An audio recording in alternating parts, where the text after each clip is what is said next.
Sir ఇప్పుడు మనం చూసుకున్నట్లయితే వేరే మెటల్స్ పెర్ఫార్మన్స్ ఎలా ఉన్నాయి? వాళ్ళ ర్యాలీ ఎలా ఉంది?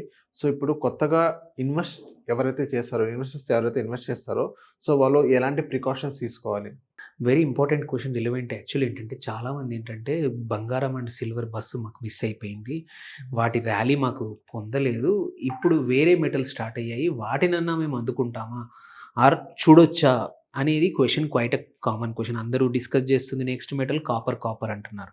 బట్ కాపర్ ఒక్కటే కాదు. There are other metals also doing good. Hmm. Usually ఏంటంటే ఇట్లాంటి మెటల్స్‌లో ర్యాలీ స్టార్ట్స్ విత్ లీడ్ బంగారం.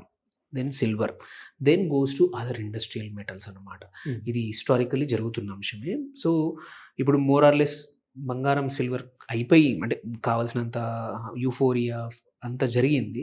నెక్స్ట్ మెటల్స్‌కి స్టార్ట్ అయింది. హ్మ్. వన్ ఆఫ్ ద మెటల్ ఏందంటే కాపర్. అందరూ డిస్కస్ చేస్తా ఉంది.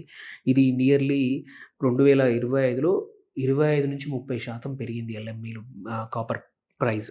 అండ్ ఎంసీఎక్స్‌లో కూడా కాంట్రాక్ట్ రేంజ్ ఇప్పుడు లాస్ట్ ఫ్యూ డేస్ బ్యాక్ తీసుకుంటే 1390 కూడా టచ్ అయింది contract. Very high.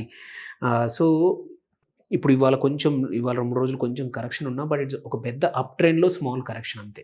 Silver up trend ఇంకా కొన్ని రోజులుంది. వరల్డ్ వైడ్ కూడా ఏందంటే క్వైట్ ఎ ఫ్యూ సిల్వర్ మైన్స్‌లో లాస్ట్ పెద్ద పెద్ద గ్లోబల్ మైన్స్‌లో కొన్ని ఇష్యూస్ వల్ల, పవర్ ఇష్యూస్ వల్ల, ఒకటి సమ్మె వల్ల, చీలీలో వన్ ఆఫ్ ద పెద్ద మైన్ ఉంది.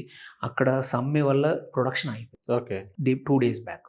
సో, ఇట్లాంటివి చాలా supply issues at the same time euphoria ఇక్కడ కూడా మెల్లిగా మొదలైంది.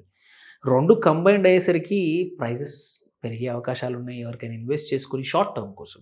Because these are not safe metals like అన్నిటికన్నా ఇంపార్టెంట్ మర్చిపోకూడనిది ఏంటంటే బంగారం లాగా సేఫ్ మెటల్స్ కావు. But there is a rally. If you want to catch it is a good time.